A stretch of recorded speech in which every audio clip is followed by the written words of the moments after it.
also we'll proceed with the panel sessions, and afterwards at the end there will be a Q&A. So the system is the questions will be raised in the comment section.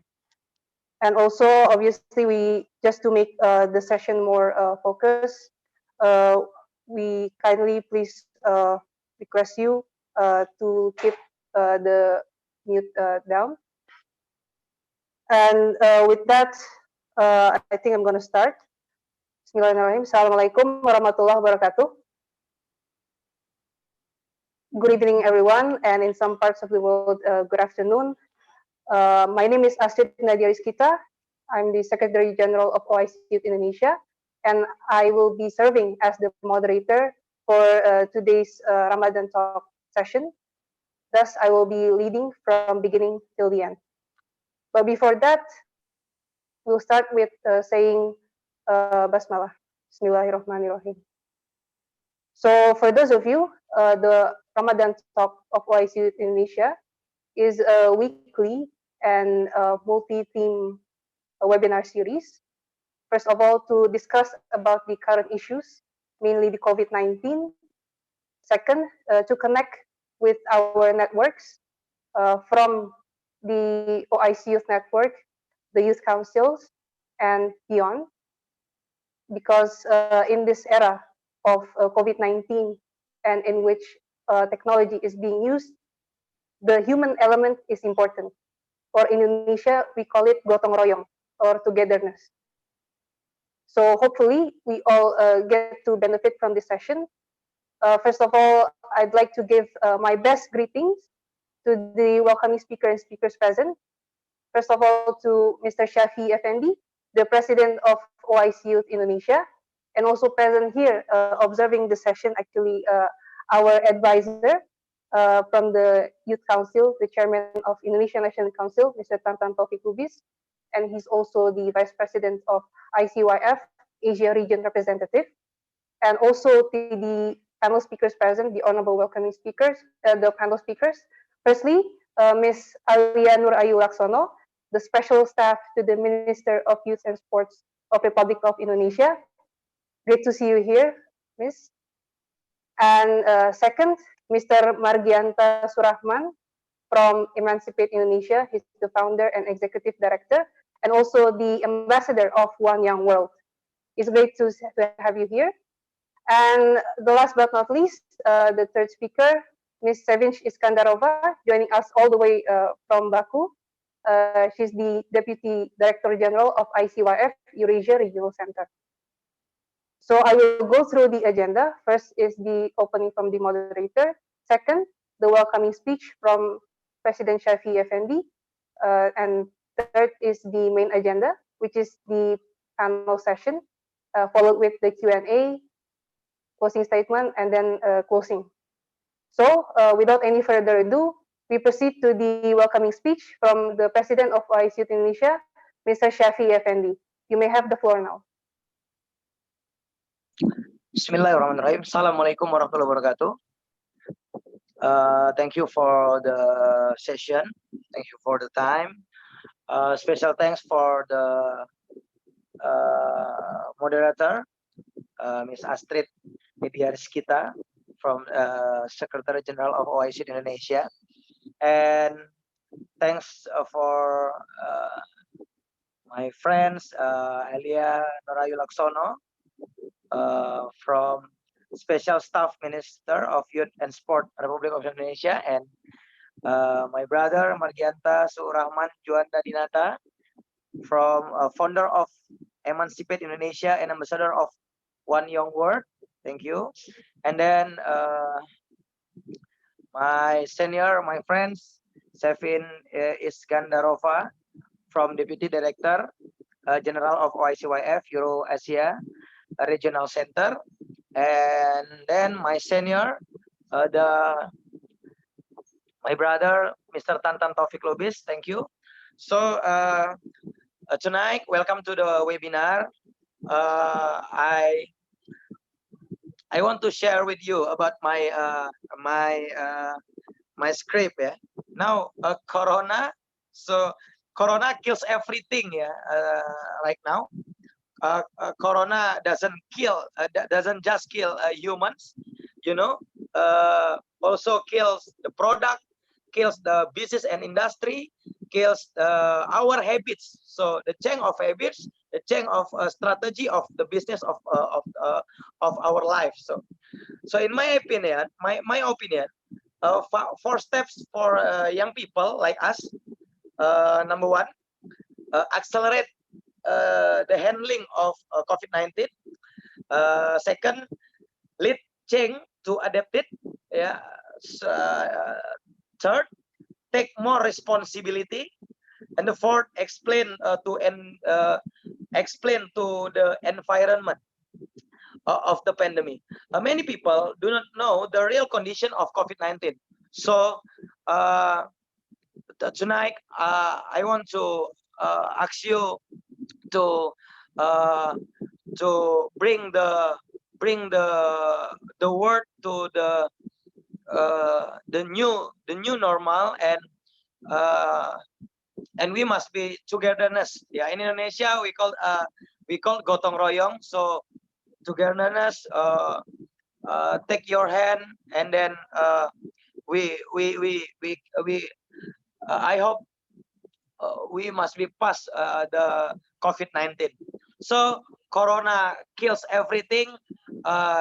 For the young people, we must be lead the change, lead the accelerate of the handling of COVID-19. So welcome to the webinar. Welcome to the discussion tonight. I'm Shafi Effendi, the President of ICU Indonesia, and all of the team say thank you for the participant. Thank you. Wassalamualaikum warahmatullahi wabarakatuh. Waalaikumsalam warahmatullahi wabarakatuh. Thank you for your welcoming speech, Mr. Shafi Effendi. And for your information, our president has always joined our webinar session, even though he has to join from different cities in Indonesia due to his occupation, in which revolves around people to people. And also, even though we're not as good as you are in being an entrepreneur, or not as good as you are in selling, but your spirit of entrepreneurship, your spirit in risk taking, your spirit in creativity and innovating is very contagious to us. Thus, we thank you for leading the way. With that, we proceed to the main agenda, which is the panel session. But before that, I'd like to request the admin to please kindly share the screen regarding the panel at hand. Thank you. So, yeah, so just for information, we have the grand theme of youth action against COVID-19. However, the current condition, it's already going for 2 months since the pandemic and the quarantine. And a lot of discussions have revolved around, what youth can do. I mean, how youth can alleviate stress and everything, how they can spend time. But it's still lacking in, how we can actually, contribute, take action within our respective fields. As in many countries, the numbers are still increasing, even in Indonesia and other countries. So with that, we have 3 panel speakers present from the Minister of Youth and Sports, from Emancipate Indonesia, and from ICY Regional Center to gain perspective, to gain more insight on what can be done, the best practices, and what they have done. So for the first speaker here in the panel, Ms. Alia Nur the Special Staff to the Minister of Youth and Sports Republic of Indonesia, will discuss about empowering the youth amidst the COVID-19, youth activism, and cross-sectoral engagement. Next, please. So we'll go briefly through her profile. It's very extensive, and as displayed here, she's currently in the Ministry of Youth and Sports as a special staff. But prior to that, she has ample of experience in activism and in promoting Indonesia tourism through the Abang None contest, and also in her other organizations such as Rumah Milenial and Angkatan Muda Pembaruan Indonesia, and also when she was in the US to study in LA, she was also active as the president of Permias, or the Student Association of Indonesia in the US for the LA chapter. And without any further ado, we'll like to give the floor to Ms. Alia Laksono. The time and place is yours. Thank you.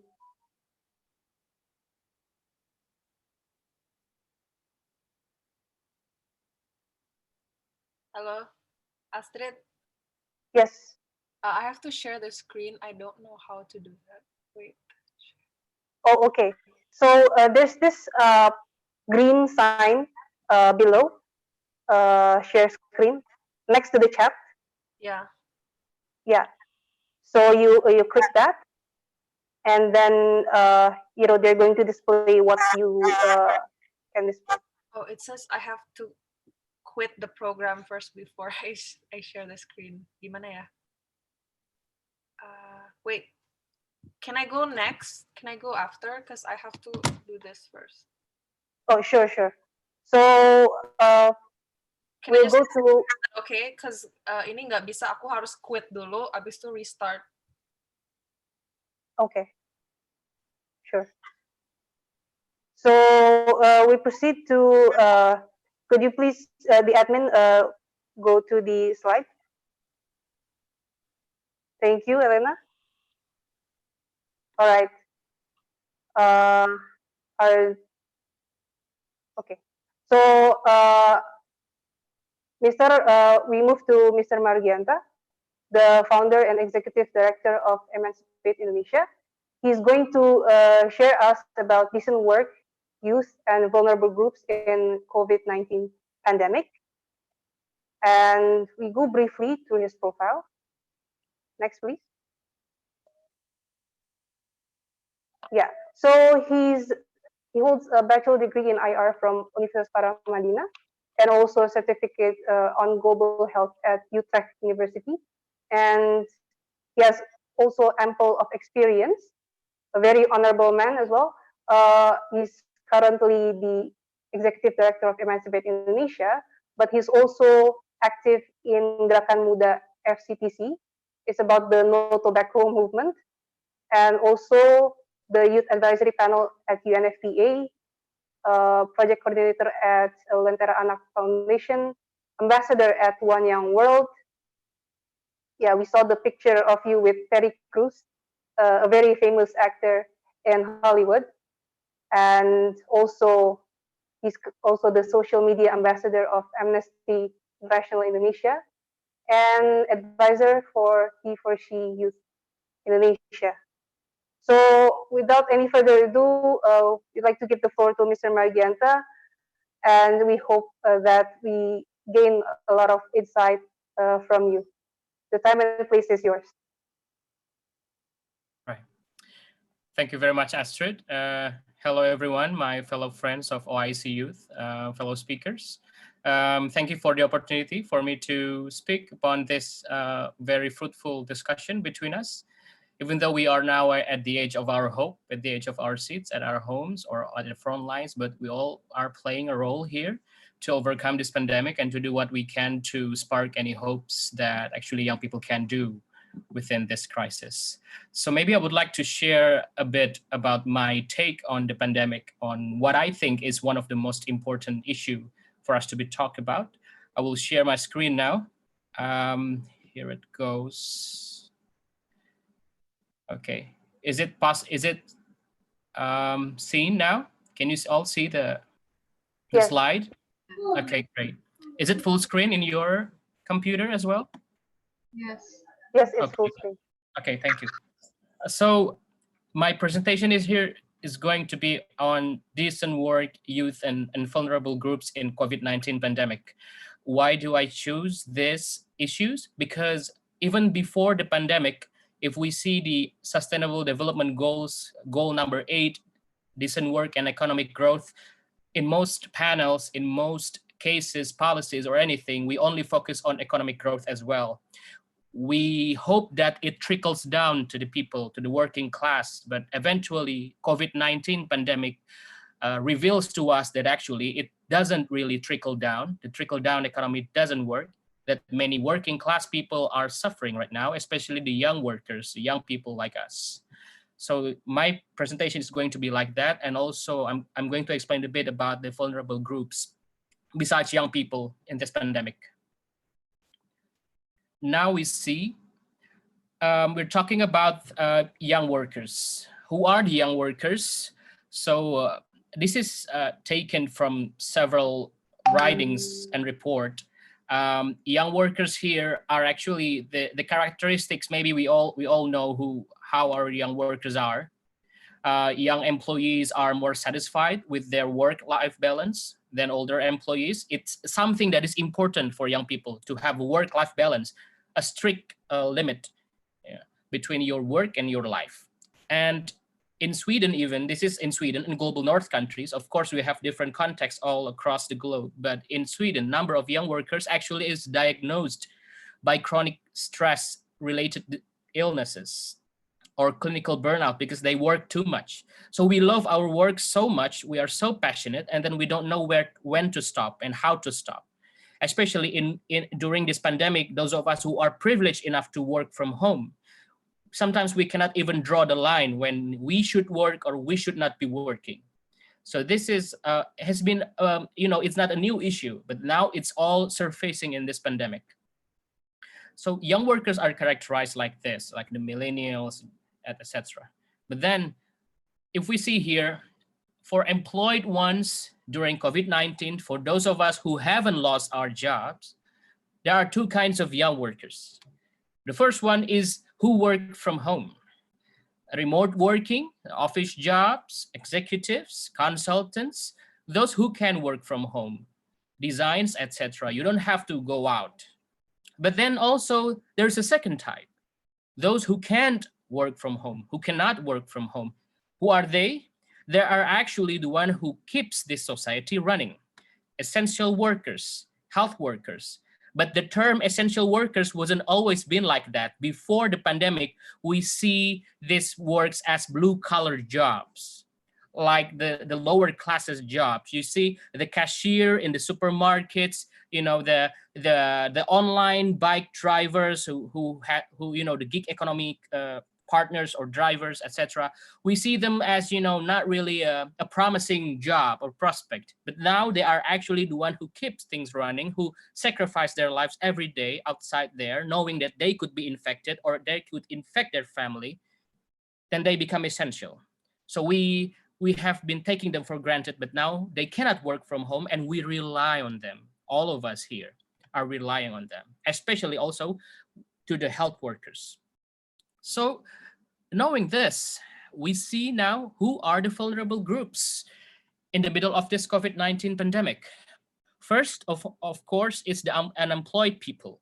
Many people lost their jobs. It hasn't been easy for any businesses to run, especially the small businesses. So many people have to be, let go of their jobs, or many of them are also furloughed. They go home without pay, unpaid leave, etc. Second one is informal or home workers. The one who's actually in the global supply chain is actually the one who is like at the end of the supply chain, which is usually it's like the mothers who work from home, just to make small merchandises to help the factories, etc. They matter, and now their businesses. Actually, I have just been on a call. That's why I was quite late. I have been on a call with a home worker who lost her orders because of this pandemic. And then the third one is essential workers that I mentioned before, freelance workers, and then gig economy partners, or actually they are workers, but the gig economy, the sharing economy doesn't want to see them as workers and doesn't treat them as workers because they are not given the rights that they deserve, like their healthcare, etc. And then the service industry workers as well. If you can see the massage places, massage parlors. I love massage, then I cannot get any right now because of course it's the coronavirus. but they're all closing right now, right? The manicure, pedicure, etc. as well. Manufacturing industry workers, especially, they cannot stop because we also need those products for our daily needs. But then also vulnerable because they work in groups. Sometimes there is no social distancing in factories. Small-scale businesses, I've mentioned before, sexual and religious minorities, they have been oppressed and discriminated on daily basis. Now, in the COVID-19 pandemic, their struggle even added further. People with disability, of course, for those of us working from home is a new thing for them. Maybe it's their life. So now they're just adjusting, but of course it also gives hardship for them. Indigenous people. So my friend actually in America, in one of the tribes there of Native Americans, they just got their first coronavirus positive cases, and it's been very much in trouble for them because they have no families who are enrolled in medical schools other than my friend. So my friend, a person, have to take care of the whole tribe. The whole tribe is like hundreds of people. They rely on my friend for the information, etc., and for their job as well. So they are vulnerable groups. And women workers as well. Of course, women have been facing a great discrimination, from sexual harassment to gender pay gap. But then in the middle of COVID-19 pandemic, they also face these kinds of discriminations. Moving to the statistics. After we acknowledge who are the vulnerable groups, we see that before COVID-19, there are actually 136 million Indonesian workforce. I'm talking about the Indonesian context first. And then the full-time workers or laborers are actually 50 million. So it accounts to like almost half of the amount. And then freelance workers, we have 5.89 million, or almost 6 million. Informal workers, there are 74 million in Indonesia, and unemployment rate was like 83.76%. But then again, of all the numbers. But then again, if we see Indonesian statistic before COVID-19, the average male salary wages and female salary, there has always been a pay gap there.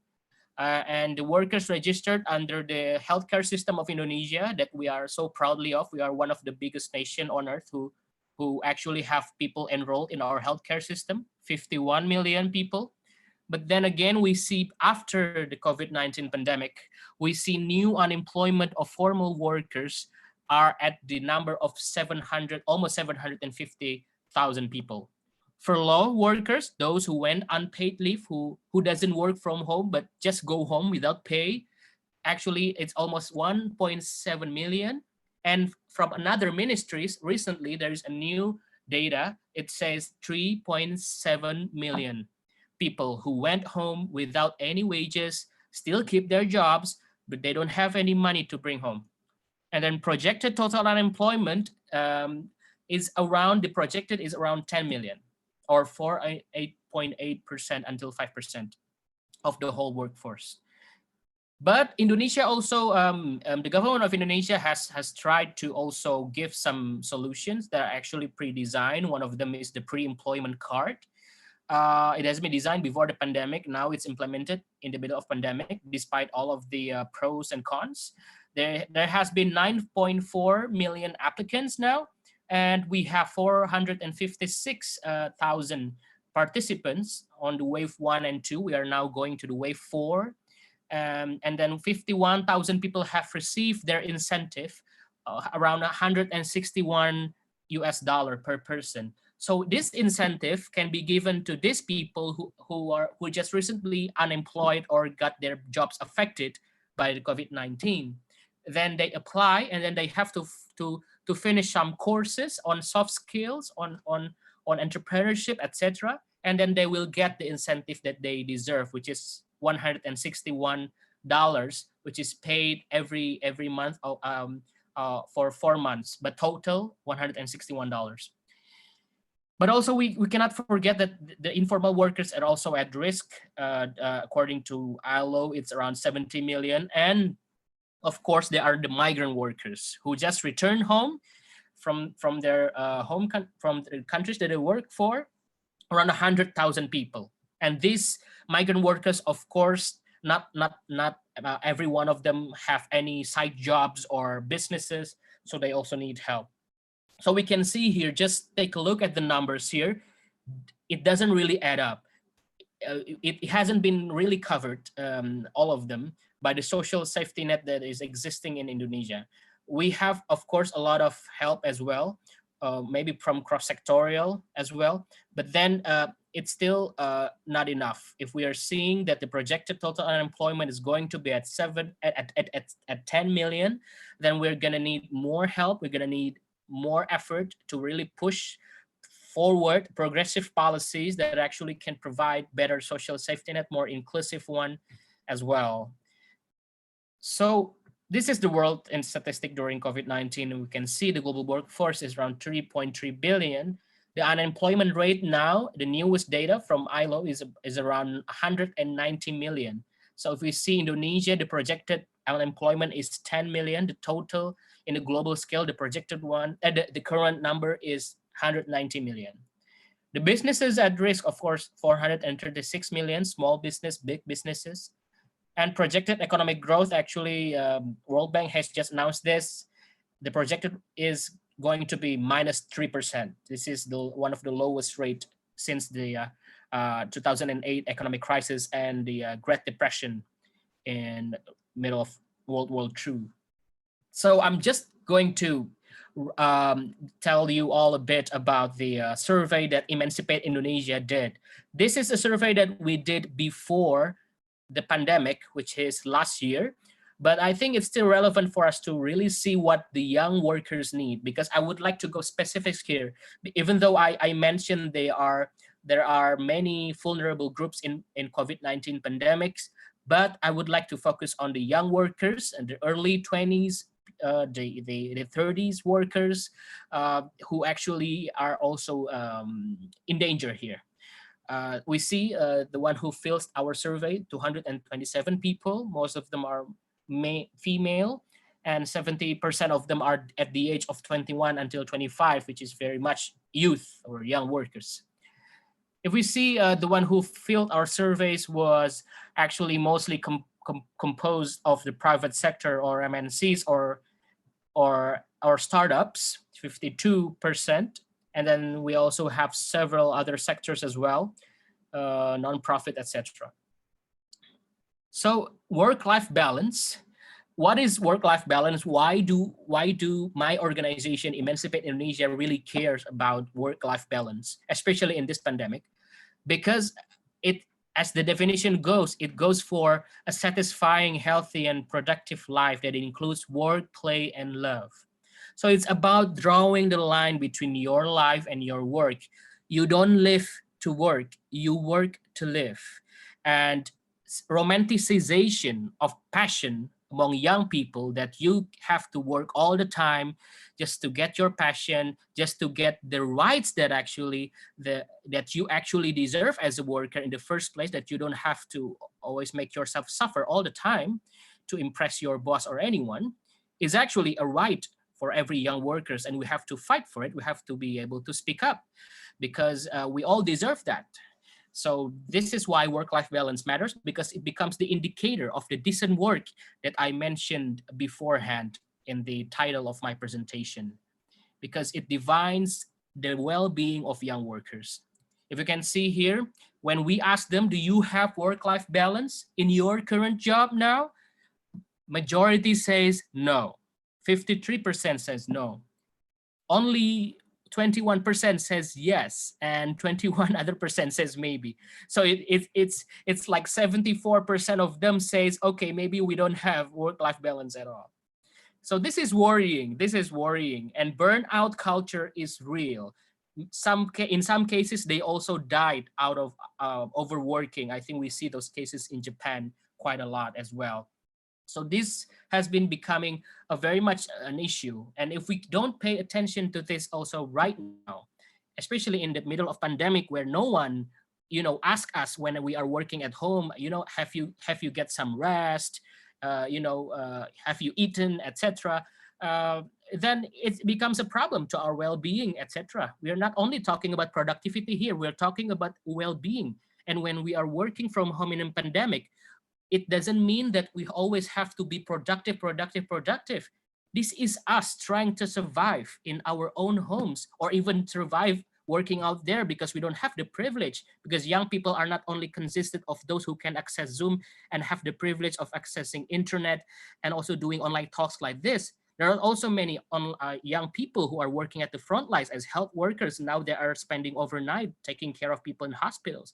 There's also those who work as online bike drivers who delivers food, so then we can enjoy it in our homes. This becomes a way for us to check our privilege and see that how can we respond to this COVID-19 pandemic that affects many of us who have jobs, but differently. Maybe for those working from home, it's about our well-being, drawing a line of work-life balance. For those out there, they really need our help, and they really need our solidarity, and they really need social safety net that are decent from the government.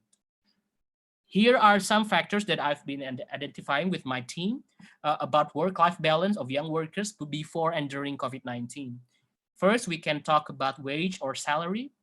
Second, about the work burden. Third, about the working hour. Sometimes you have overtime or over flexibility. Flexibility has always been praised, but now it becomes clear that it makes young workers becoming burnout at the expense of success. Social security consisted of healthcare, food, transport, right to unionize and speak up, work environment, and work contract. So what are your work burdens here? What are your work burdens? The types of work burdens here, if we can see the points here: salary, overtime, working hours, social security, unions, etc. So these are the results of of our survey. But the highest number of results from the survey came out from the low or insufficient salary. So many young workers from our survey actually is shown that they work so much, but they got so little, they are paid so little, right? But it's always been romanticized. You know, you are still young, you are learning a lot. This is priceless, the lessons that you get. Don't see the amount of money that you get. But then again, we have to go back, and some of us, you know, we have sandwich generation. We have to take care of our parents, our grandparents, our brothers and sisters, etc. So this becoming a problem when people are not paid as much as they deserved, even though the government already have the regulations from the Ministry of Manpower. But in the practically speaking, sometimes the practice by the companies, it is not really well enforced as well. So what's the most important issue for young workers here? Salary comes again. Even though no matter how much we romanticize working for passion, not being paid by money but experiences, those are for the privileged ones. These are the people who are really, really putting that backbone for their own family. And of course, according to the Ministry of Finance of Indonesia, actually the working class people are the one who pays the most taxes. They are the one who pays most taxes are not big corporations. They are the working class people. The one who always never misses paying their taxes are the working class people. So that is why exactly we, Emancipate Indonesia, really think that working class people really need the social safety net, the help that they really deserve, that they earn through the taxes that they paid all of these times. And also in other countries as well, I mentioned. Are you satisfied with governance work and current law enforcement on workforce issues? Sadly, most of them said no, and others, 38% says maybe. Only 8% says yes. So this is becoming a reflection. This is not a blame game, but this is about us coming together and how can we solve this together. If some of us already becoming, you know, a board in a business, a company, we own a business, make sure that we treat our workers well. Even though some people, you know, I saw on the internet, you know, our dividends, our stocks have been divided to our stockholders, etc. But you still have your own personal saving, right? You know, if you want to stay rich after the pandemic, it's not really worth it when people are really dying and really need some of your money that is sleeping in your savings account. So this is actually the solidarity that we need right now to redistribute the wealth of some who have too many into some who have nothing at all or have less than those who have too many. These are the testimonies from the young workers here. They said, like, I hope, this is a freelancer said, they hope the government, he or she hope the government and private stakeholders give more attention to the workers, context of income, working hours, insurance plan, social security. The other one, an associate in law firm, actually saying that employers often abuse the policy towards the workers, which is very much ironic because this person works at a law firm, but then the employers abuse the policy towards the workers.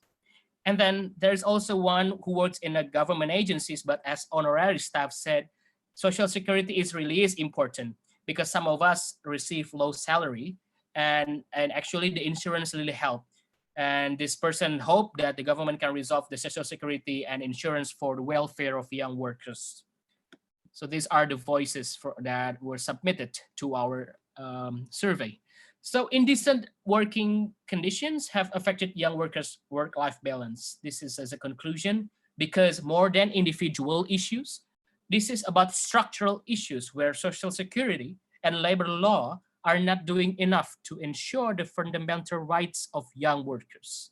So this is not only about you not having enough skill trainings, you are not motivated enough to work every day, but sometimes you just hit the glass ceiling that you don't have enough social mobility for you to rise up into like the middle income of the upper income, or to escape the middle income trap, because we really need a wealth redistribution so that we can ensure this lower class people have better better living. So as a spillover effect, the lack of decent working conditions and work-life balance among young workers, especially vulnerable groups, affecting their mental health and well-being.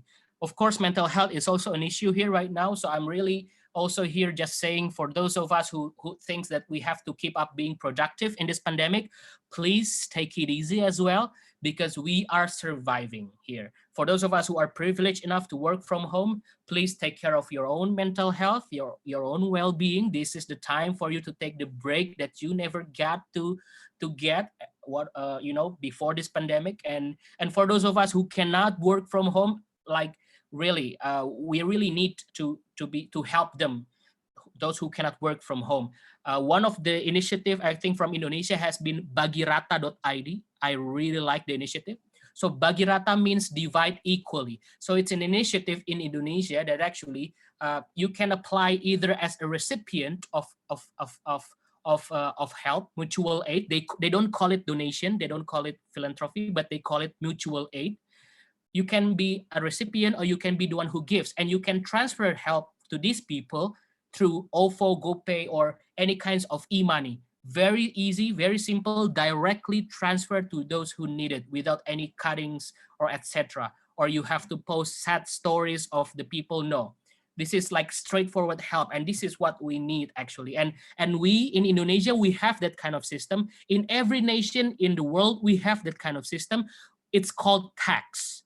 So one of the things, if we talking about the structural issues of decent work, of us trying to fulfill our workers' needs, we are also talking about wealth redistribution that also can come from wealth tax. As we know, there has been a lot of tax amnesty. Many rich people, especially also in Indonesia, have been evicting their taxes, hiding their monies offshore in Panama. We can see Panama Papers, Paradise Papers. Those monies who are sleeping somewhere, not being utilized, or being invested to create new jobs. So then our government have to seek this investment all over again and then lower our environmental standards and labor law. This should not be like this, So we also have to support and push the government to actually tax the rich, tax the wealthy people, because this is one of the only way. This is one of the way that we can have what Bagirata have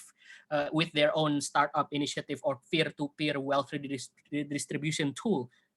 Taxes exist for a reason, and it's for a reason so then everyone in the country can live in welfare, just like the fifth part of Pancasila, which is social justice for all. So yeah, this is it. I think I mentioned this part. So listen up, bosses, happy workers, happy customers, and then happy businesses.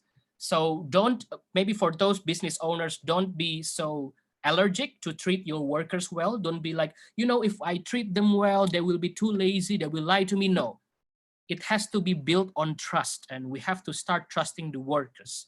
Build a relation that is actually two-way, so then we can also make a good way to also solve and get out of this pandemic and survive with our businesses and keep paying our workers as well.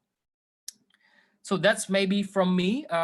Thank you very much for the opportunity. I'm very open for any questions or responses from you all. Thank you very much. Thank you very much, Mr. Margianta, for your extensive presentation and explanation regarding the issue at hand regarding decent work and workers. So there are many key takeaways actually, because as we progress in the 2 months, there has been a lot of progress, and the issue was actually first regarding the health, and then do we save the economy or do we save the people? But then there's this issue of the workers who are disadvantaged. Firstly, from the treatment of the employers, the companies, and also the issue from the government, because it's actually a three-way street. And also the youth are affected. And one of the most important thing is about mental health, the work-life balance. As you mentioned that a lot of us are privileged to stay at home and work. And there are two things actually. People feel guilty because before the pandemic, they need a lot of rest, or and then with the ample of time that they have, they pressure themselves to do more work. And sometimes in workplaces, the employers need assurance from the workers that they're doing work and they're not, taking wage by not working, or in Indonesia we call it gaji buta. So thank you so much for your extensive explanation, and we'd like to remind you that the Q&A is at the end. But if you are open for, would like to ask, we're open for questions. Please type in the chat. Uh, Mention who you designate the question to, your question briefly, and as always, your name and where you're from. So without any further ado, could the admin please display the slide for the next speaker? So our next speaker is Ms. Alia Laksono, the Special Staff to the Minister of Youth and Sports, Republic of Indonesia. The other one. So there was this presentation that was sent by Ms. Alia. Could the admin please display it? All right. So she's going to present about empowering youth amidst the COVID-19 pandemic, and discuss about youth engagement and cross-sectoral initiatives. So without any further ado, we give the floor to Ms. Alia Laksono. The time and place is yours, Ms. Assalamualaikum warahmatullahi wabarakatuh. Good evening, everyone. My name is Alia Nur Laksono, as Special Staff to the Minister of Youth and Sports of Republic of Indonesia. I'm here to talk about the youth action against COVID-19. Next slide. So here in Indonesia, our social distancing campaign is called PSBB. It's established from the government. PSBB is short for Pembatasan Sosial Berskala Besar, which translates to large-scale social distancing. So it limits transportation, specifically public transportation, activities outside the home, religious activities, and basically like school from home, work from home, and all of that. And there's various government PSAs or public service announcement that have been made. I think one of the best one I've seen is from the Ministry of Health. They've made this like propaganda style PSA encouraging people to adhere to the PSBB protocols and social distancing protocols. There's various creative campaigns created by both the government and the private sector, and also social media influencers. There's also various media advertisements, and these protocols is effective in a way that it has made people more aware of hygiene, because now everybody leaves the house with mask. They use hand sanitizers and gloves. However, social distancing is a bit hard to properly enforce in Jakarta. And because of the size of Jakarta, the size of Indonesia, and the characteristic of the people itself, we're not like China or South Korea. It's just a bit difficult to enforce social distancing rules. And also, there's a bit of friction in the government itself. If you read the news, one minister says this, another says that, another governor says this, but the president says that. It's just not synced in, and that's a part of the reason why it became harder to enforce social distancing. And also, not everybody takes COVID-19 seriously as a life-threatening disease. They think that if you leave the house with mask and hand sanitizer, you're good. But however, there's so much more to it than that, and just not everybody understands the importance of following all of the orders. People still go out wearing masks and use hand sanitizers, and not everybody, as discussed in the previous presentation, not everybody can work from home. Especially us in the government, we have to work in shift. I fortunately am a non-essential part of the government, so I could work from home. And whenever I need to go to the office for meetings or for whatever, I can just go and then come in and out whenever. Most of my work I can do virtually, so I'm very fortunate. However, everyone else has to go to the office in shifts. School from home is slightly bit more effective, and praying from home is not so effective because a lot of people still forced to go to the mosques and churches and all of that, even though there has been many regulations that advises people not to, because especially as of late, there was several cases where there was Salat Tarawih at several mosques, and then it ended up being several corona cases after that. So yeah. So next slide. Credible information versus hoax in pandemic era. So during this era of technology, of pandemic, we're just bombarded with so much information. However, credible information is very, very important at a time of crisis, because people need to be correctly informed such that they are able to create decisions and take actions of monumental significance and to monitor their impact. If we're not properly informed, then we don't know what to do, how to act, and all of that. And that could possibly affect our health. So we need to attain information from credible sources, double, triple, quadruple check the information. Don't be so quick to share news without having all relevant information, because sometimes what we tend to do is we get a link for news and then we just read the headline and then we're like, oh, okay. And then we share that to other group chats or other people, but without having read the full article. And that leads to the spread of hoax. We are still very much lacking data and information regarding this pandemic. We don't know if social distancing actually works, because I heard the city of Wuhan and South Korea is having a second wave of COVID-19 cases. So we don't actually know how far social distancing works, what we should do. We're still very much in the gray area. However, with that being said, the people of Indonesia, people of any of other countries really need positive yet realistic information. They need a voice of reason and a reassurance that we will be okay one day. We don't know when that day will come, but we will be okay one day. We need that. We need that hope. We need that light of hope. So we need a balance of realistic information and reassurance. Next slide. So this whole PSBB thing created a new normal life where we have to work from home, school from home, and pray from home. And in this new normal, virtual experience, such as what we are doing now, is the new big thing. Virtual work, virtual school, virtual worship, virtual hangout, even virtual doctor visits, virtual weddings, virtual entertainment, etc. There's apps in Indonesia called Halodoc, where you could virtually consult with a medical professional and get a prescription for whatever. So you don't even have to leave the house, and then get the medicine that you need sent to your house.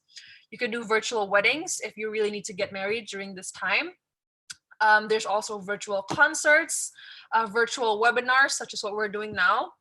And this leads to much more flexible hours, and this can benefit especially those who have families, so they could focus on their work while at the same time take care of their families. So this new normal life has created a more stay-at-home lifestyle. With the decrease of mobility, there's an increase in online shopping. However, the consumer experience has shifted from indulgence to needs. So for example, an indulgence would be like jewelry versus needs, cleaning supplies. So it has shifted. Less people are buying jewelry, more people are buying cleaning supplies. There's also an increase in home cooking, food deliveries, ready-to-cook food, subscription services such as Netflix, GoPlay, Spotify, etc. Increase in self-care and home workout. Next. So here we have a little a diagram of, to the left, there's the fall of several industries such as the tourism, airline, food and beverage, restaurants, malls, automotive, oil and gas. However, with the fall of those industries, there's a rise of other industries such as the logistics, food delivery, streaming, online learning, telecommunications, cloud services, cleaning services, home fitness. And to the right, it will be a picture of Netflix, which is a type of subscription service. And as you can see here, nearly 80% of Indonesians are spending most of their time at home, especially people in larger cities, because people in smaller cities, usually they work and live and do everything from their homes, but people in larger cities, they live at home and then work somewhere else. And then because we are advised to work from home, then results to most people just doing everything at home. So next slide. More information on the new normal life. I think lately we have shifted to a more empathic society where there's more solidarity, more movements, more donations, etc. Of course, with whenever there's like a bad thing that happens, religion is kind of what people shift towards too, so that's a good thing. More family time, more hands-on parenting. I've seen several of my family members and friends who already have families becoming more attentive and more closer with the children. And I think we're moving towards a society that understands each other more and prioritize health.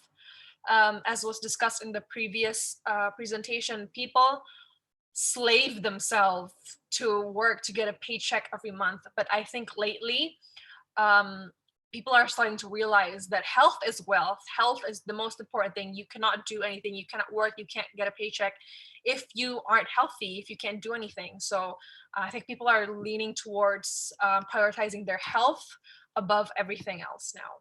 And we are also leaning towards a society where we value personal space, because here in Indonesia, people just love mushing together for some reason. Like, they don't understand the concept of personal space.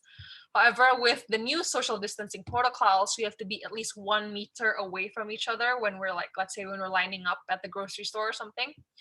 So people are starting to appreciate and understand that we have to have our personal space. Also a contact-free lifestyle. For example, if you go to the grocery store now, you can't give the cashier money right away. You have to put it in like a little box or something, and then they'll sanitize the money, and then the cashier will take the money. So we're looking at towards a contact-free lifestyle for at least the next year or two. I feel like also people will live in some kind of fear that another breakout or another disease will happen. And all of this new normal will have an impact towards traveling in the tourism industry. Next slide. So the role of the Ministry of Youth and Sports in the pandemic. So early on, a couple of months ago, President Joko Widodo has ordered all branches of the government to allocate a portion of their annual budget for COVID-19 relief and take part in COVID-19 relief according to their job and function. So our job and function is athletes and young people, specifically ages 16 to 30 years old. So all branches of government are not allowed to create programs or events that gather large crowds. Usually, athletic events tend to gather large crowds. We have shifted a lot of our programs to virtual programs such as webinars, web classes, all of that. We've decided to strengthen our online presence and our content creations. We are postponing all of our athletic competitions until next year. This summer, we were supposed to leave to Tokyo, Japan for the Olympics, but that will be moved until next year, next summer of 2021. We were supposed to have PON, Pekan Olahraga Nasional, which is a week of sports, various sporting events in Papua that was supposed to happen October of this year. However, that will also be pushed back until October of next year. So thus far, Ministry of Youth and Sports have created several programs and will create several more until the end of the year. But what we have come up with so far is Senam Sah, which is Senam is exercise, which is a campaign, it's a video competition, which encourages people to exercise and possibly win prizes. 1 Minute Fit Lawan COVID, or 1 Minute Fit Against COVID, which is where athletes will show their simple at-home workout routine, also to encourage people to exercise. Because as we know, having a strong metabolism is one of the key factors to be able to fight COVID-19. We have Bincang Santai Bersama Menpora, or chit chat with the minister, which is an Instagram live once a week, usually every Saturday or Sunday, where the minister interviews various famous athletes and influencers. We have a short course for national athletes, which is a webinar for athletes for social media, finance, public speaking, and those are the three topics. So because their physical training is kind of put on halt, we have to train their soft skills. And we will also distribute masks, vitamins, and hand sanitizers for our athletes. And for the time being, our athletes are only practicing at 40%. So they are getting their practice because they have to remain in shape, and they have to maintain their physical shape and their techniques for their branch of sports, but they are not doing it at their optimum level. So they're only at around 30 to 40%. And a lot of the coaches and the managers gave them homework, so they have to practice at home. Okay, next slide. Role of youth in pandemic. So during this pandemic, there has been various creative campaigns led by many youth organizations designed to encourage other young people to adhere to government regulations and protocols. There has been various fundraising and donations.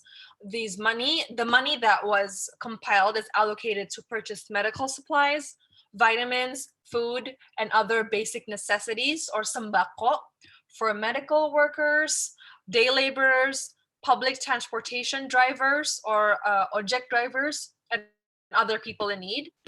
We have an increase in virtual classes and webinars, which increases our soft skill and our competency while being at home. So even though we can't physically be going out to learn, we can learn while being at home. Knowledge and experience sharing. And as a tech-savvy generation, I think that we should be smart enough to educate those around us about what we should be doing during a pandemic. Maintain a productivity and creativity despite being stuck at home, such that we don't fall behind when we return to normal life. So just because you're at home doesn't mean you can't be productive, doesn't mean you can't be innovative, doesn't mean you can't be creative. You can always be doing something to further improve yourself and better yourself. So really use this time to invest in yourself. Next. Post-pandemic world. I feel like post COVID-19, whenever that would be, we would be a society that learns to appreciate everything more and not take everything as granted, because I feel like as human beings, we just take everything for granted, and we just don't appreciate things as much as we should. And now because we can't even leave the house, people are starting to miss all of the little things that they could do, that they usually could do, like go to the massage parlor or get their hair done or go to the gym. Little things like that, people are starting to learn, like, that was such a wonderful time back then. So, and I think we would be a much more health conscious group of people, more aware of others' personal space. We would be stronger and more united as a nation. We would be more caring towards others. I feel like we will have to adhere to new protocols and live in this new normal for an unspecified amount of time. Even though social distancing protocols might be decreasing over time, over the coming weeks or months, we will still have some type of social distancing. As you can see in other countries, like European countries, some European countries have already lifted their social distancing bans, but like there's new protocols and like dining in restaurants or watching movies and whatnot. And I feel like Indonesia will be like that at some point too. And as young people, we should be able to better adapt more quickly and not just sit around hoping for things to get better. And in the meantime, we should maintain our spirits and not give up. Thank you. Thank you so much, Ms. Alia, for your presentation. It was really extensive and about how life has changed as the pandemic started, how we have to adapt, and also the new protocols in the Ministry of Youth and Sports, as most of the activities regarding youth and sports are obviously offline. So there have been many changes on how the people work and how the events are held. Thus, the virtual webinars and other platforms.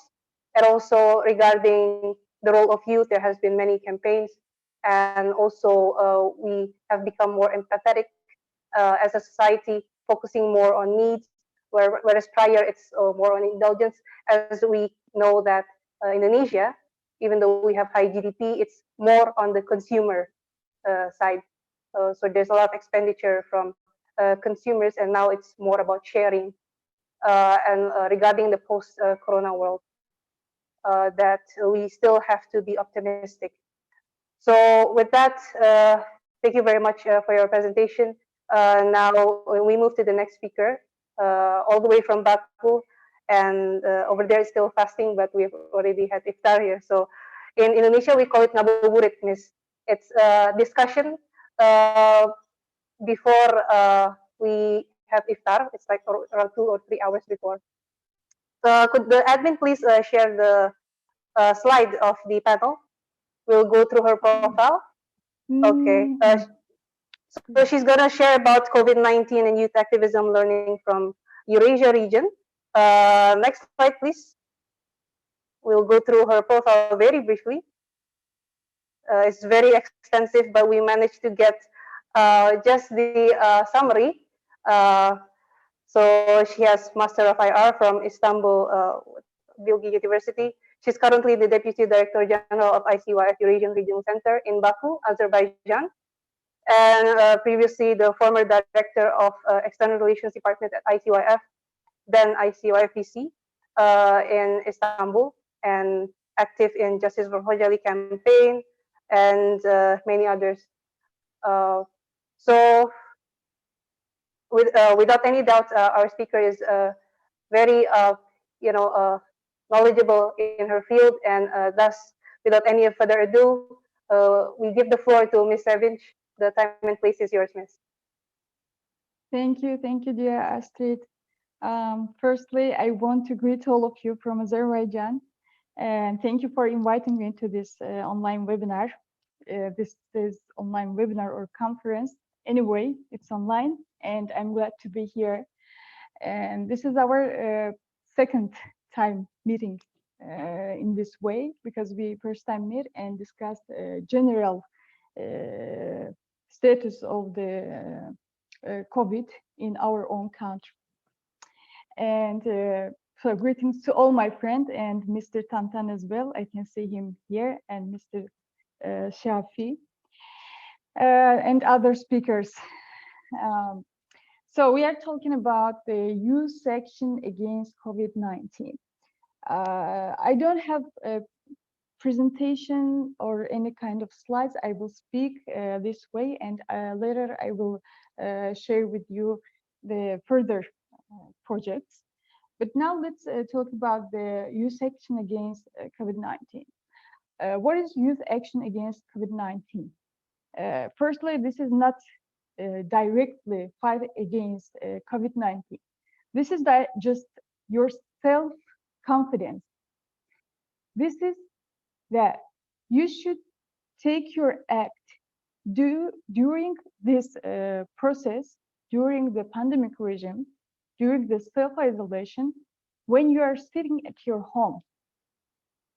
This is how we are acting, how we are taking action against COVID-19. Firstly, this is my view from the to the question. And of course, what we can do, how we can act and abuse, because some of the youth are just audience. They are just sitting, they are just following, they are just watching, they are just hearing and just talking, but not acting as well. And so how we can act, how we can be against COVID-19. As I mentioned, you can make any kind of action by sitting in your home. This is just proceeding of rules applied by government to fight against COVID. It means that to not, yes, and to be voluntarily here. Voluntarily sharing, posting, organizing, be part of the charity actions, for example, because we know that how many people are in need, because you know that there is no stability in the states. Some of them in high level, some in the middle, some in the lowest, and the lowest, the purest part of the society, they are need charity, they are need support as well. And we can support them. You can support them as youth. In some way, it doesn't matter what you are planning to do, but it's very important to support this group of people. And yesterday we had another interesting session regarding this COVID-19 impact of the COVID-19 in conflict zones. This is also was very important discussion, because you know that this is we can't go, we can't visit, we can't make an physical action to support them, and impact of this COVID will be very negatively reflected in these areas. We know that, and they will need more help. They will need more support. If we are talking about youth, of course, they have youth in these conflict zones. Even we can put here less developed countries, poor countries, because some of them received aid, support, or charity actions by some international charity organizations. But in this time, unfortunately, it's limited.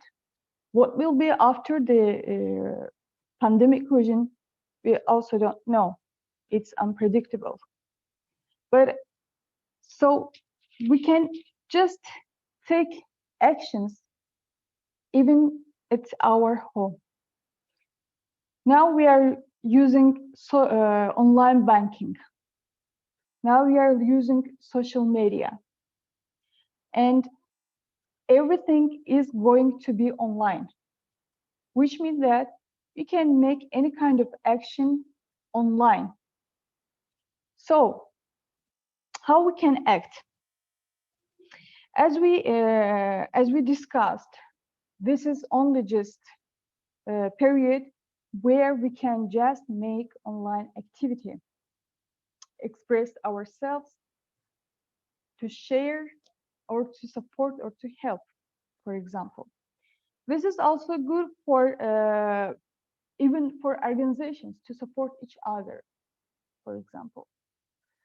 And I have discovered that since this region start, I I took part in more than 5 online sessions, because before this pandemic, I didn't have such kind of invitations. Especially, I want to mention its invitation by international organizations. These sessions is out of Azerbaijan, from our Asian friends, especially more than yes, and from our Tatarstan friends and from Kazakhstan. So we have so many invitations by discussing this online. This is also good for youth. They can benefit, they can take some information from here, and maybe they can share their visions. Maybe they will have a new idea to create something, to share something, and to be useful for others. This is how you can act against COVID, by proving that yes, you can do this even sitting on your chair at home. And of course, we have so many internet or online activities, international conferences, sessions, and I think that youth can benefit from this just by watching. They can do nothing as physically, but they can just sit and watch and listen and share and gain some information. And as I mentioned, will be useful for others. For example, even me, myself, I can sit here, I can watch another, because so many programs, so many sessions running online on Facebook, even in every social media uses Instagram, Facebook, which we can say, and Zoom as well. But some of them, they are closing their Zoom conferences, and I am happy that you make it open to all as you are sharing Zoom code, and this is very important. If we want, if we demand, or if we want for youth to be more active online as well, so we need to make it open. And this is good idea that you shared it online, and opportunity. This is opportunity for you to join our discussions as well, and of course ask question. And so, what can they do online? What can they do online? They can express themselves by sharing their own words. They can express themselves, or they can share information, share links, or share their own posters, or maybe short videos, presentations online. Of course, we can say that they need some inspirations, because I know that some of them are sitting at home and they're just hesitating to do something, to create new something and to share that it's people, they don't need any kind of posters, any kind of news, and because all of them are following special news agencies for this. But youth also need this inspiration, how we can help them, how we can support them, how we can make them to act against COVID-19. We can invite them to be part of the discussions. Some of them, they have their own ideas, they have their own expressions. We can invite them to be part of the discussion by sharing their visions, their ideas, and their visions, and to be part of the speakers, not just audience, but speakers. And they can also be reminded part of society who can share information about the refugees. We can share about the poor people in society. Because as I mentioned, we had a discussion on impact of the COVID in conflict zone. We have used there, and as they need help, they need support. At least if we don't have financial support, we can remind to other organizations, we can remind other people, we can share posts. As youth, you can do anything you wish online. Of course, it should be informative. So, and I can offer that some of them, they can organize even their own meeting online, on Facebook, on another Zoom, Instagram, for sharing information. Or some of them are more experienced in specific areas, in healthcare, in social, in political, in cultural area. They can organize their own discussions online. Because, yes, some of them are so happy to go out to join some conferences which we are organizing in some hotel rooms with I know this inspiration of youth is coffee breaks, is meeting people face to face, asking them questions, or to introducing something in life. I understand this, but this is now it's impossible. But why we should stop it? We can continue it by this way online. And I want to ask all of them to make their own project. You can act like this way by making your own project. You can be creative, more creative by sitting. Just doing nothing by sitting at your home. Even this kind of conferences, sessions, they don't demand any kind of budget.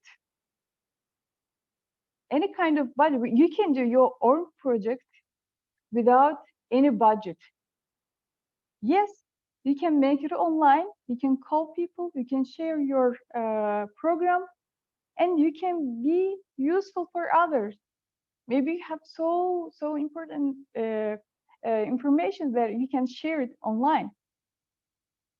So, and I think that this is a very good opportunity for youth, because today most of the people are sitting at their home and most of them are social users. So, and you can be useful and you can benefit from them. Mutual. But let's talk there about that, how we can inspire youth. As I mentioned, some of them just audience. and just they can sit and just wait. Maybe we will make something new for them, and then after then, if they like it, they will go for it. They will join, and this can be something that youth also could benefit. As you know that ICYF Regional Center has some projects which are running years. It's long-term project. We can put here OIC model, which is running since 2012, and it's annual program. And if you look to the ICYF PRC Facebook page, the original Facebook page, you can see that we have sessions online which is open, which are open to all of the youth. Because before, for example, last year or previous years, this program was closed, which means that they applied, we selected, and then they joined to the sessions, weekly sessions, and it was limited. Just limited audience could join these sessions and could benefit from the lectures. But now it's open, it's online, which means that hundreds of people, hundreds of youth can join and can listen, can benefit. And of course, thanks to ambassadors, thanks to our other high-level guests, they really were so eager to spend their 2 hours by speaking online, by their lectures. And I think that I didn't expect that because it was hard to be at home in specific time, for example, especially if we are talking about the ambassadors that, you know, that they are working in Azerbaijan. They go out for their work, and so for them to join online and to be useful for people, it was it was very great, and I'm really thankful to all of them. And so our OIC model is running online. It's about a month, and we will have online simulation games as well. I think you should follow, and it will be very interesting because it's our first experience for this project. And we had different kind of international sessions with our Indonesian friends as well, and with other organizations which invited us to join, or we organized and invited others to join, to share our visions, informations, and to be useful for youth as well. So, and as you can see on Facebook, we will have Kazan Young Youth Entrepreneurship Forum. So, and as I mentioned previous years, everything was live.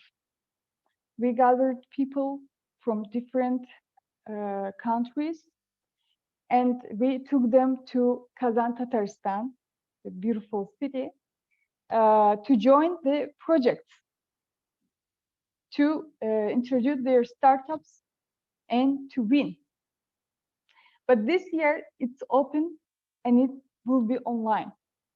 And as you can see, I don't know if we can share it or not, but as you can see, the deadline is on 31st of May. It's about how many days we have? It's about 15 days, let's say we have. And can you see the amount of cash prize? So just act by sitting at home. Just go and register just introduce your project and win 15,000 US dollars. Yes, this is inspiration for youth to be active online, to make against COVID-19, because you are continuing to live, you are continuing your actions. Exactly. And we have another project, because we considered the situation, and we wanted to somehow inspire youth to be useful for themselves and to be useful for environment and to be more creative. We just launched a new project. It's three-phase project, and three but different projects, for example. But of course, only one person, one youth can win just one of them. Of course, you can be so creative that you can use three, but you can win one of them. And this is our online contest. Okay, thank you, Elena. Yes, this is, as I mentioned previously, it's our OIC Youth Entrepreneurship Forum, which I already called youth to register online and to be part of the participants, and to struggle and to win 15,000 US dollars.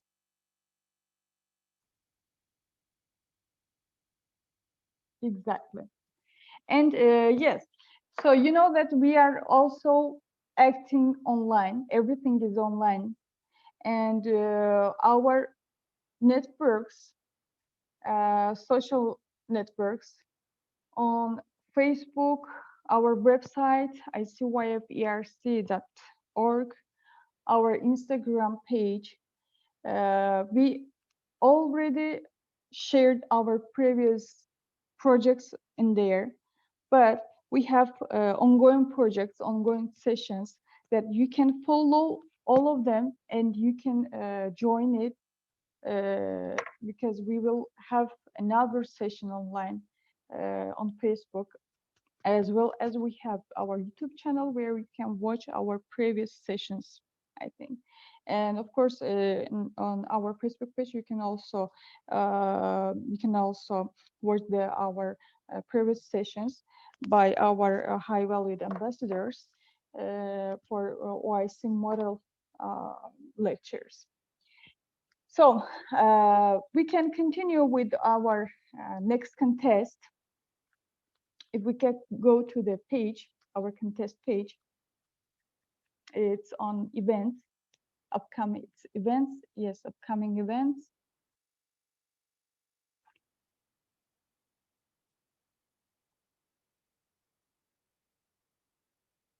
Okay, here in the right, the last one. Yes, exactly. So, as this project is ongoing project, as it's open for all of the youth, this is one of them. This it calls Creatist. It calls Creatist, which means creative contest. So, what is Creatist? How we can apply? You can apply by joining our Facebook or on our website. And let me just introduce you what is Creatist. Creatist is creative contest, which giving you opportunity to redesign or design your own posters with the social media, with the social message, I'm sorry, with the strong social message, especially for nowadays situation, how we are acting, what we are doing, or what we can do or maybe it will be so great idea in created that the message will be so great that we can turn it to the project, for example.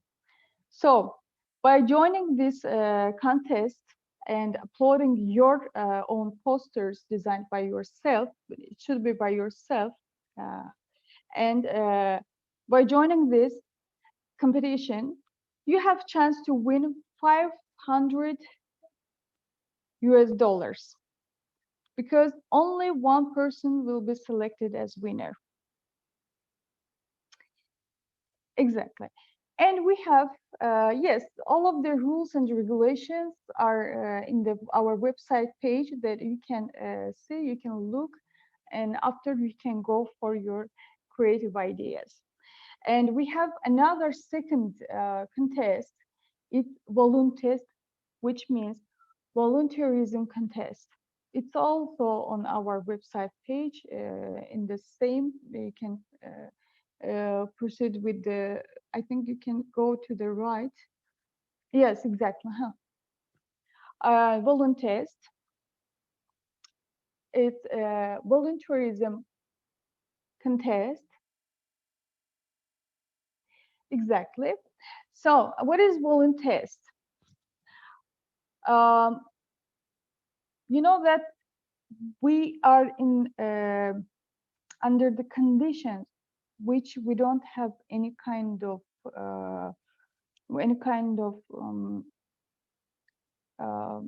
project that we can act in life, but so we can do our ideas, we can do something new voluntarily, or charity, for example. Maybe not charity, but sharing your own ideas, maybe sharing information about how to be protected from COVID, maybe doing another, I don't know, I don't want to count everything here, maybe another thing that you can do voluntarily. So what is this? You are designing your own project, what you can do voluntarily. And of course, it should be specific, and it should be great to be selected as first place. And maybe you can also put here what you have done in our previous 2 weeks, for example. With your photos, if you have done it, we can upload it with your photos, of course. Maybe it was so great idea for the volunteers that we can share it, that we can maybe realize it in here with our volunteers as well. And this is also will be inspiration for youth to act without any kind of budget. So show us what you can do voluntarily in this condition. And our next project, next contest, is Charitist. As I mentioned in our session, that some of people, some group of the people, they need charity because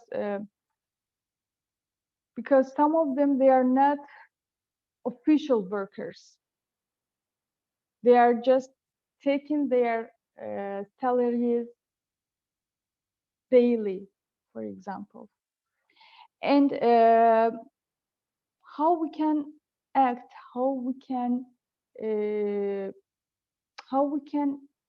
make charity for these people, how we can help them, or charity in conflict zone, for example, charity to in less developed countries, charity for refugees, for example, and of course so many range of the projects for charity.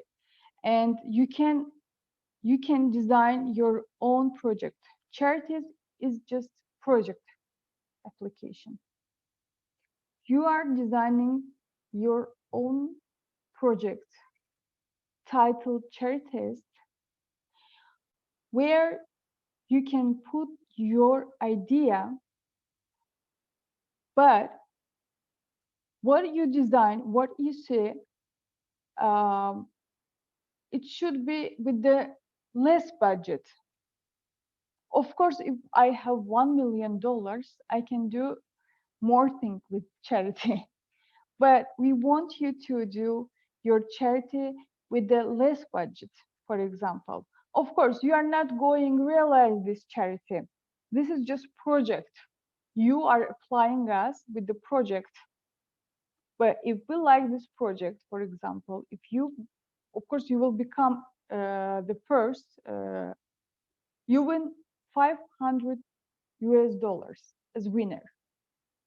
But your project can be useful for some group of people. So that's why your idea should be different and should be original and should be real, that we can maybe realize it. And this is our online contest. It's open still. You can apply by 30 May. And the announcement will be after the Ramadan holidays. We suppose by 15 June, we will announce the winners for all of the three contests. So as organization, we think that we need to inspire youth to act online, to act against COVID-19. So just be yourself, prove yourself, just raise your self-confidence. Despite that the sun is shining outside, the weather is so great that you want to go out, but you have restrictions before of this because of this pandemic regime. So you can act online, you can act at your home, and you can not only act, but you can be winner of the projects. So just keep tuned and follow our page and follow our projects and apply. Just simple. It's very simple, and I think that if you cannot come to us, we are coming to you with our projects. So, dear Astrid, thank you for inviting me again, and thank you that you gave us this opportunity to share our visions, to share even projects of ICYF ERC, to inspire youth for joining and to benefit from our projects as well. Thank you, Astrid. Thank you, dear brother Tantan. Thank you, Shafi, and thank all speakers and all participants. Thank you so much, Ms. Savage, for your presentation and your intervention on what youth can do online during this pandemic. I mean, there's a lot of things that can be done from home, and one of it is through, taking part in webinars, forums, and yeah, we do follow the lecture series by ICYF ERC. Our Indonesian ambassador also was one of the speakers, and a lot of the lectures are very insightful. And also regarding the, what youth can take part of is through taking part in contests, one of which is through the already explained projects by ICYF ERC. So with that, we'd like to move to the Q&A session in which we have received questions from participants from Zoom and from YouTube because some of them cannot access. So we'd like to go to the first question. It's regarding the decent work. It's for Mr. Margianta. It's actually in Indonesian, but I'm going to translate. So it's from Amanda from Bogor. She asked about, is layoff a right step to decrease the expenditure of the private sector? So there's a second part to the question. Does the government have rules and regulations regarding layoff so that the number of unemployment is not drastically increasing? So it's for Mr. Margianta to answer.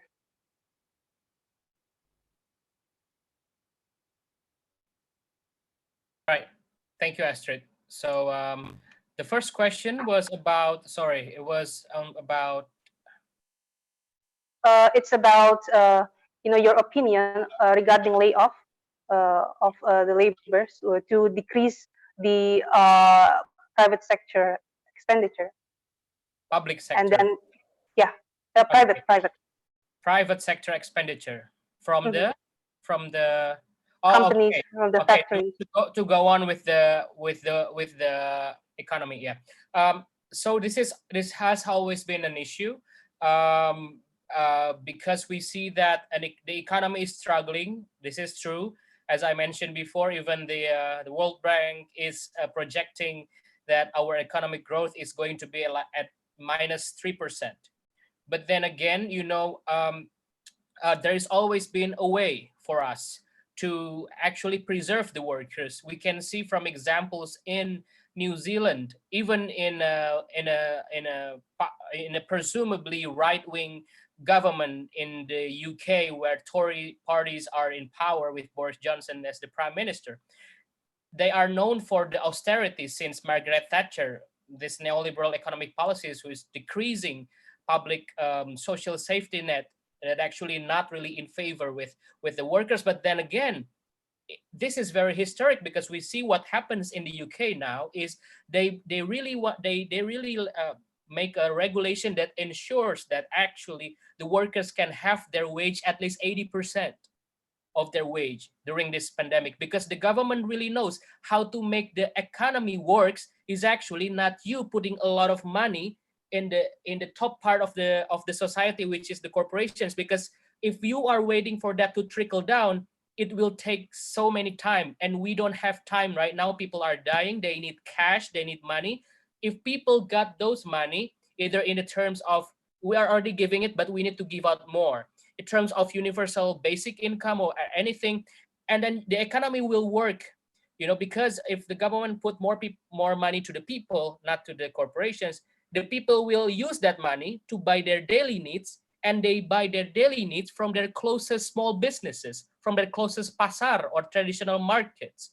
So it also helps the economy in the most vulnerable part of society. It really moves it, and those people who buys things from the money that government gives will also pay taxes from the products that they buy or from their work, etc.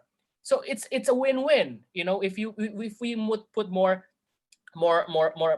investment. So then actually the President Jokowi has signed the 405 trillion rupiah, actually, of aid for coronavirus in Indonesia, to face coronavirus, and some part of those money was going to be made to initiate some recovery bonds from the government.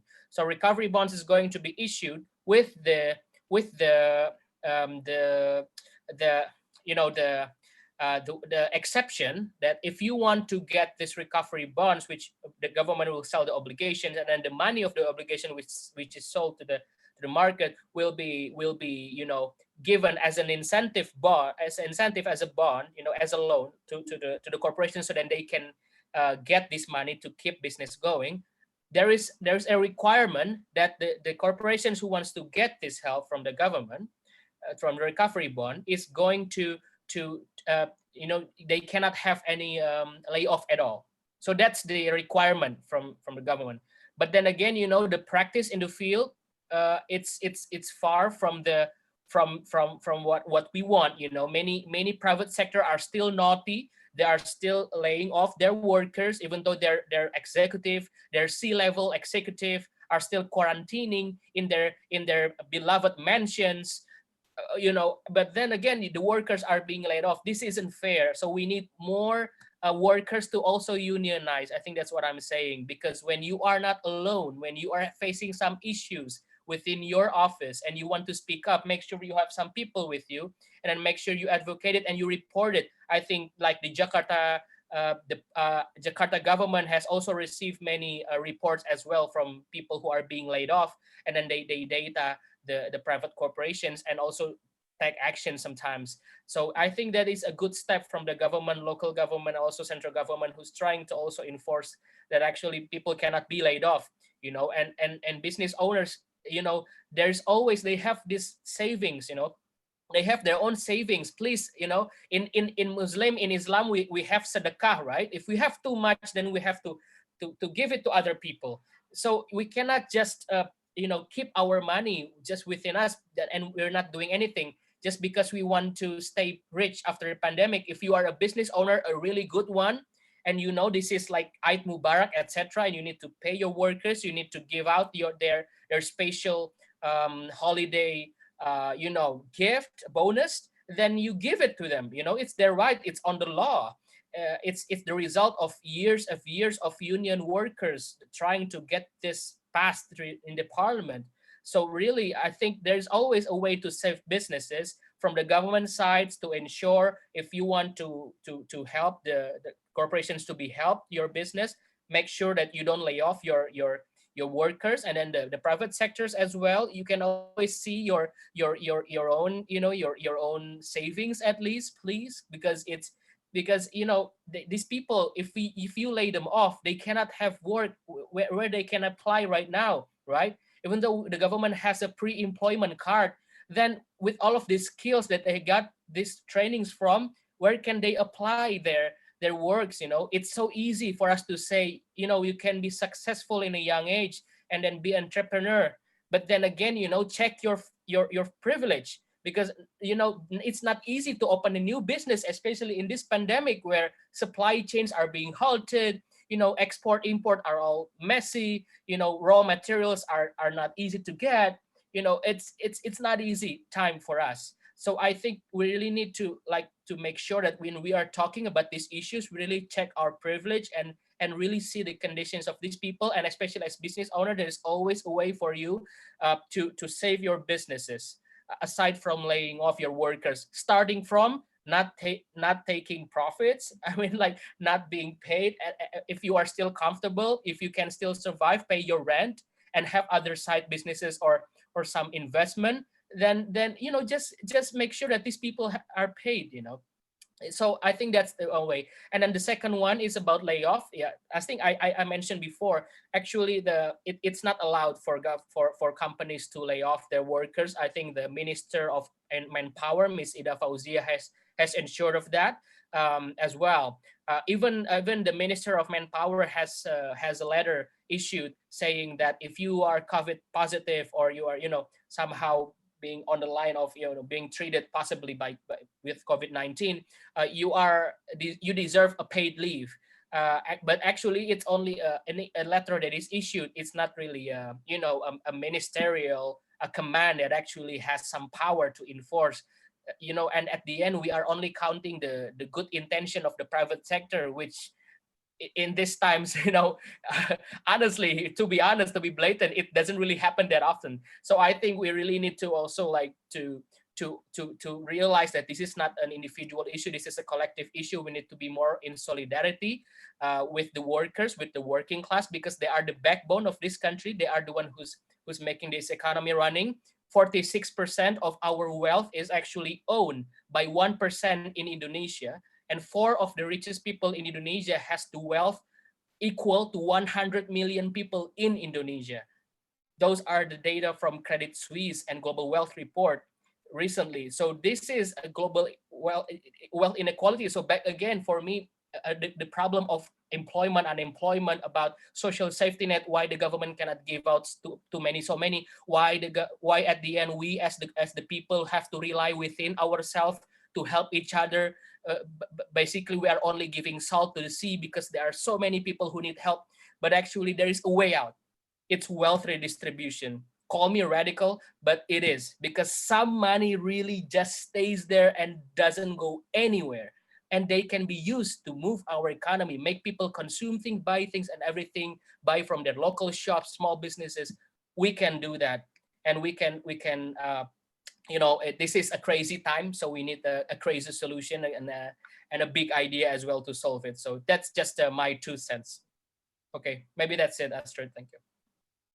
Thank you so much for your answer. And yeah, it relates to a following question actually regarding the entrepreneurship, but it was already answered because in many discussions it said that it's time for you to look into entrepreneurship. But then again, it's about checking the privileges and also the resources. Uh, so it needs to have some involvement from the government as well, because like again the youth cannot they cannot go alone sporadically. So thank you for your clarification, and I hope the questioner yeah, there's no more question for that. So we move to the other question. It's for Miss Alia. It's from Ruru from Ciputat, Uin, Jakarta. It started with a comment. What should we do to be ready in a new normal era? Some country might be ready, but some are not because of the culture and the digital development era. What do you think how life is post COVID-19? And how is the job environment on new normal era? So there are two parts. It's about, they see that Indonesia is not ready because of the, digital development gap, and also how is life post COVID-19, and how is the job environment on new normal era? Okay. So life post COVID-19 is still a huge question mark. We don't know when that will start and what that would look like. We can only make assumptions and guess. But I've previously stated that we're going to be a society that cares more about each other, that puts priority on health and personal space and the mental and physical well-being of ourselves before anything else. The job market, as discussed by Margianta, yeah, tadi, yeah, by Margianta, it's still a huge question mark. You should focus on more on entrepreneurship, specifically for young generation, 16 to 30-year-old.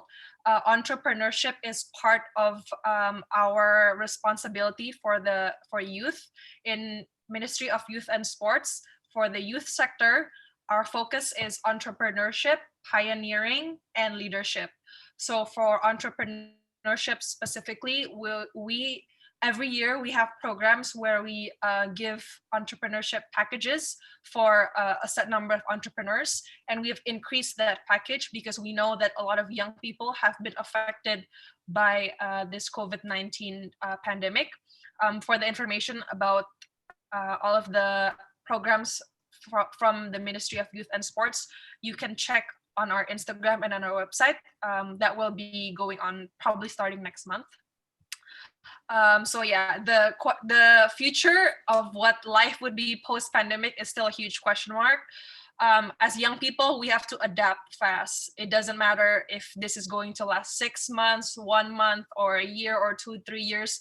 We just have to adapt fast. We have to figure out a way that we can be productive. We have to make money from home, even though it seems impossible. I know that not everybody can work from home, but if we have to we have to work in shift or whatnot, we have to take the proper protocols and proper measures, we have to take the proper protocols and safety measures such that we don't risk our lives in danger, we don't risk the lives of our employees, of our customers, but we have to adapt quickly.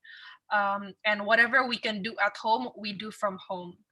I have friends who are also struggling with their businesses in the beauty sector, in the food and beverage sector.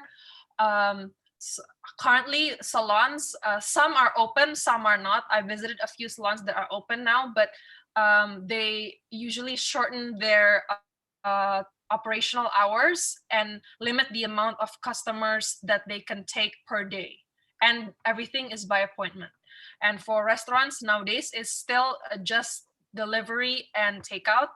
However, in the near future, when the social distancing protocols have been reduced, maybe we'll follow what Europe has done by limiting the operational hours, limiting the amount of guests that can come in, and spreading out the tables. I've seen several restaurants in Europe have like glass houses for each table. I don't think that's possible for Indonesia, but I've seen several restaurants in Europe, especially like outdoor restaurants, do that. So that might be what the future looks like. We will have to implement some social distancing protocols to some degree, at least for the next year or two, until there's a for sure vaccine or for sure cure that can be found and that can be properly accessed and distributed to everybody, such that everybody who is affected and who hasn't been affected can be cured and prevent from getting this disease. So that's what the future will most likely look like. And as for the job market, I know it doesn't look like a good time to be looking for a job right now.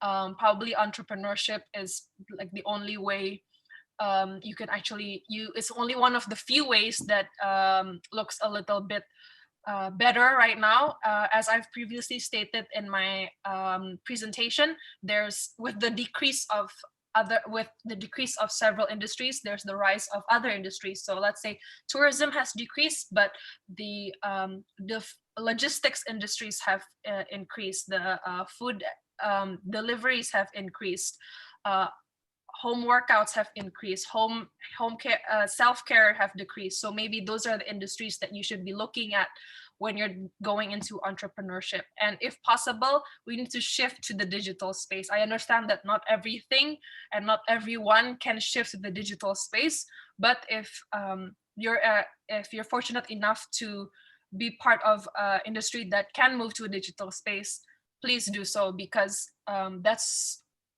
probably one of the best ways that you could keep the business alive right now. Yeah, thank you for your answer. Yeah, it's true that when some industries fall, new industries are on the rise. So there are around, several industries, one of which is the digital industry, those that use highly the online or virtual platform. So it is on the rise. Next question is for the third speaker, for Ms. Savage. Actually, yeah, the first question is from Dias Budi. It's about youth being stressed during the pandemic. It's been 2 months, and how they can motivate themselves to become action. Even though it's already, I think, deliberated in the presentation on how a youth can take action online. That's why we take another question. It's from Faisal from Tangerang. So how is the Ministry of Youth and Sports of Azerbaijan anticipating the post-COVID-19, especially for youth engagement and activities? Okay, thank you for questions. For the first question, I think that I have already replied, but anyway, I just want to say that you can make list for yourself. Just make a list your dreams, dream for wellness, to make a new list. Wellness and healthcare, this is the first. And of course, for inspiration, I already announced about our projects. Just go to our Facebook page or website. You can see inspiration there, how to be inspired, how to take online actions, I think. And of course, anyway, if you have really good idea, just don't hesitate, just plan it. This is a very good time of planning. You have enough time to plan anything you want. Just plan your dreams, or just plan any kind of project you want to realize. Maybe you will have chance to realize it, all of them, I hope. Regarding the second question about the youth and sports in Azerbaijan, you know that of course it's they are engaged not only to youth but as well as to the sport. But sport demands too much close contact, and that's why somehow it stopped, of course. But regarding the youth, and they have some projects online as well. They are making online projects by applications. So you're applying, you're joining, and you are participating. Different, it's like a brain ring project, for example. They had another interactive sessions online for youth, of course, and for youth and for young for youth and youth NGOs as well. It was also open online, and of course they are trying their best to be useful for youth, and they are planning some online projects and some online contests. So this is how they are acting as all of us, I may say, because nothing new for now. For now, just online actions, online sessions, online contests, online conferences and discussions.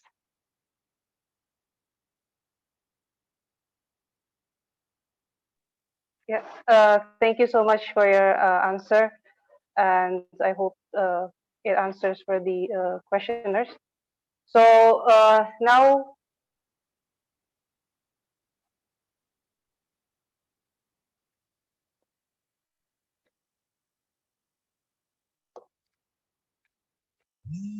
Okay. Now we reach to the end of the session, which is the closing statement from the speakers.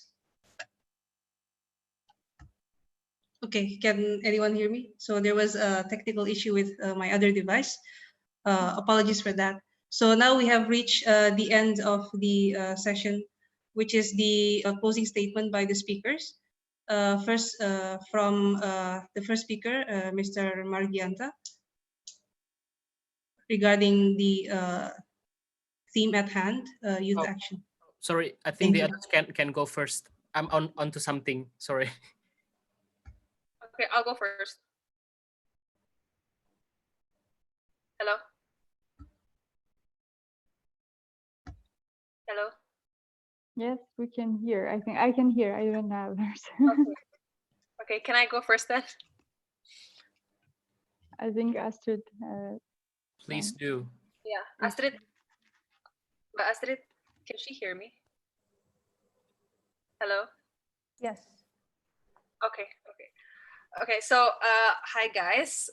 Thank you so much for taking the time out of your Thursday night to hear us talk and share.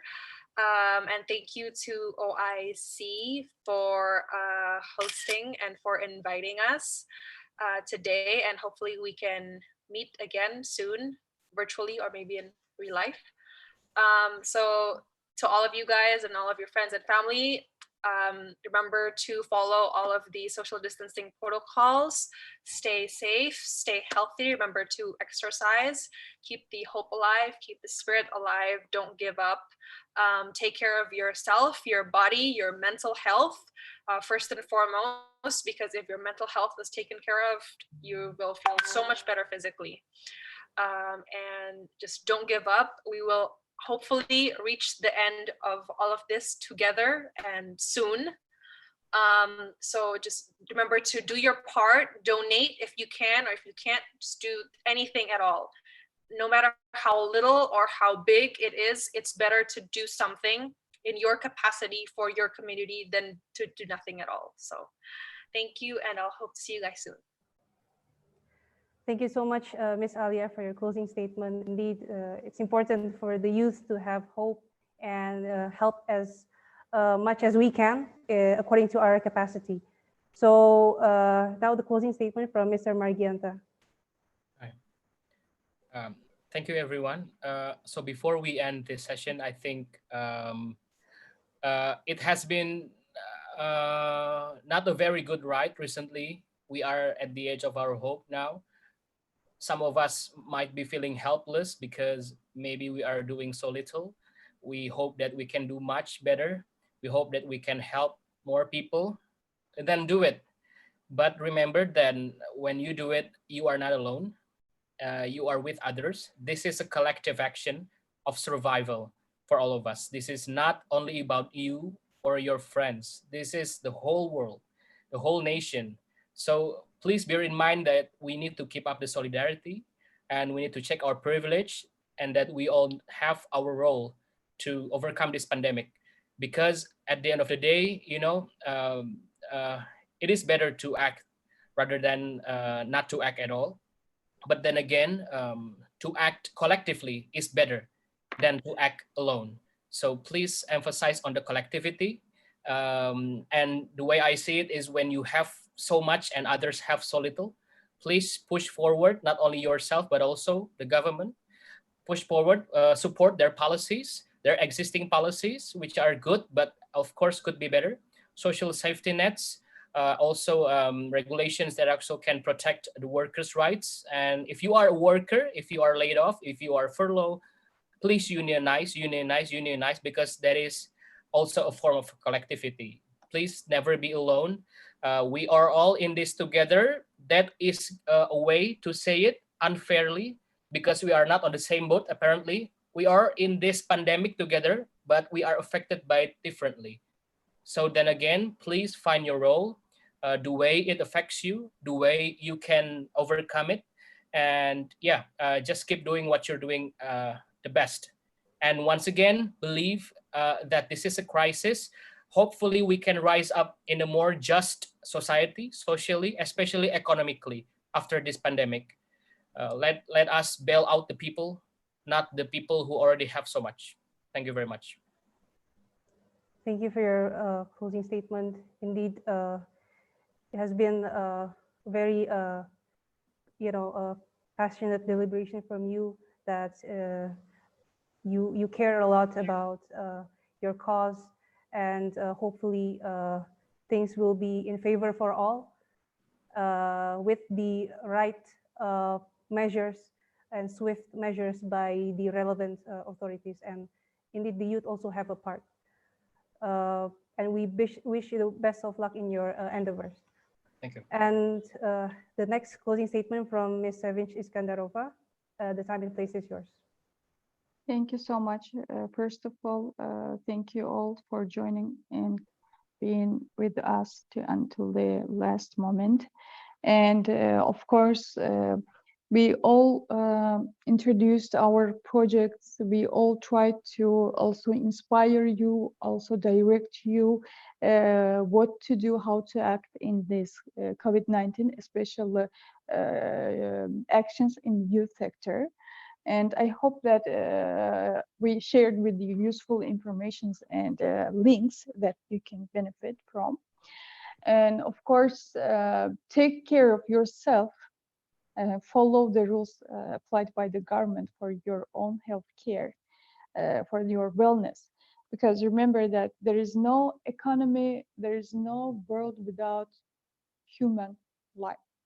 That's why just take care of yourself and be patient.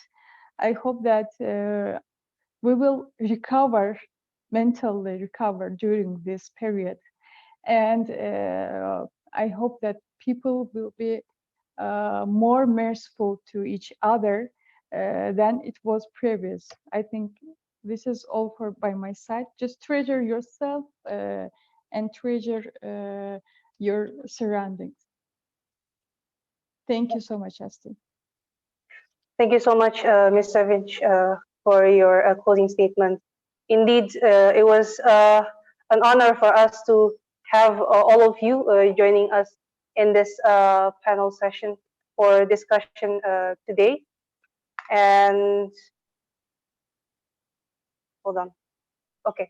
So indeed, it was such an honor to have all of the honorable speakers here, Ms. Alia from the Ministry of Youth and Sports, the special staff, actually the millennial special staff representing the youth, and also Mr. Margianta Surahman, the founder and executive director of Emancipate.id. So Emancipate.id, is really concerned about advocating for workers' rights, and in this pandemic, it's been the gap is really big, and we thank you for your deliberation, and also to Ms. Savage for your time and your intervention and introducing the projects that the youth can benefit from. So with that, we also would like to inform you that we have shared the feedback form for all participants to share input or suggestions for a better webinar sessions in the upcoming sessions to come. And please don't forget to keep in touch through our social media, OIC Indonesia. We're on Instagram and Facebook, and this session also is live streamed on YouTube. And also don't forget to engage with the social medias of the organizations that the panel speakers represent here. We have the Kemenpora RI, or Ministry of Youth and Sports. We have Emancipate.id, and also we have the ICYF, Eurasian Regional Center.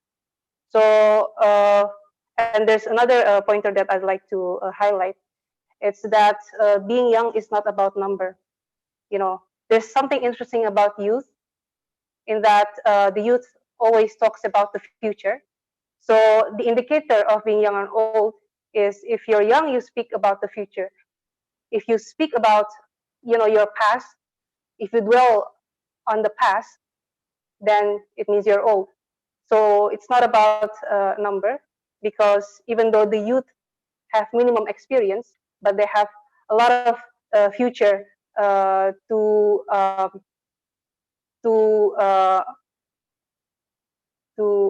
strive for. So with that, we reach the end of the session. Again, thank you to the panel speakers, to the participants for taking your time, and to our observers from the Ministry of Youth and Sports. I saw several of them, our seniors. We have Abang Tantan Taufik Lubis, the Vice President of ICYF, and also Abang Roni, Kang Yosi, and everyone else.